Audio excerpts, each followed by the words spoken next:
Sir जी, मर्द खवातीन के होंठ फट जाते हैं, काले हो जाते हैं, ब्लैक हो जाते हैं। मर्द हजरात के अक्सर स्मोकिंग करने से भी ब्लैक हो जाते हैं। पूरा चेहरा वाइट होता है मगर लिप्स जो है वो ब्लैक होते हैं। तो इस हवाले से थोड़ी सी रहनुमाई। अस्सलाम वालेकुम नाज़रीन, आपके होंठ काले हो गए हैं, खुश्की आ चुकी है, सर्दी के मौसम में होंठ जो है वो फटना शुरू हो गए हैं। खास तौर पर मर्दों में सिगरेट नोशी की वजह से, जैसे अजान भाई ने कहा है कि होंठ उनके काले हो जाते हैं। इस रेमडी होम रेमडी को इस्तेमाल करें, इंशाल्लाह ताला आपके होंठ नरम मुलायम हो गए, पिंक हो जाएंगे। करना क्या आपने, सिंपली चुकंदर का जूस 1 कप निकालकर अच्छी तरह पकाएं।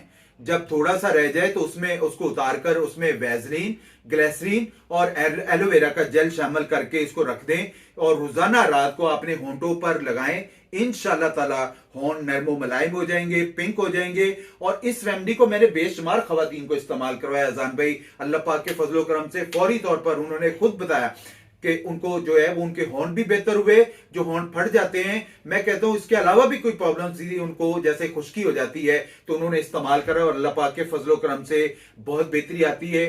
होंठों का मसला जारी बात है, फेस अच्छा लग रहा होता है लेकिन होंठ ब्लैक से वो अजीब से लगते हैं। तो आप इसको इस्तेमाल करें, इसमें बहुत बेहतरी आएगी। बहुत जबरदस्त नुस्खा है जी। सर, इसके अलावा भी बहुत सारे प्रॉब्लम्स होती है यंग खवातीन को, उसके अलावा मर्द हजरात को भी। तो उस हवाले से भी थोड़ी सी रहनुमाई फरमा दें जी। अगर कोई भी प्रॉब्लम्स का जो है वो दिक्कत है, परेशानी और उस प्रॉब्लम्स का सामना फेस कर रहे हैं, तो आप कराची से हैं तो यूनिवर्सिटी रोड पे उर्दू साइंस कॉलेज के सामने मेरा दवाखाना है हरबिल सरी आजम के नाम से।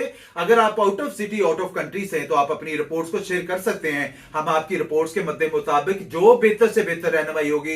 इवन के खवातीन के साथ बांझपन के मसले आ गए हैं, खवातीन के साथ, मर्दों के साथ पोशीदा मामलात के मसले आ चुके हैं, तो आप कॉन्टेक्ट कर सकते हैं। बायो में मेरे नंबर दिए गए हैं। आपका भाई जो बेहतर से बेहतर रहनुमाई होगी वो आपको लाजमी की जाएगी। हिम्मत से काम लिया करें। बहुत सारी खवातीन परेशान हो जाती, हिम्मत से काम लें, असाब को बेहतर करें, आप हर मसले को कवर कर सकती हैं। थैंक यू सर जी, थैंक यू सो मच।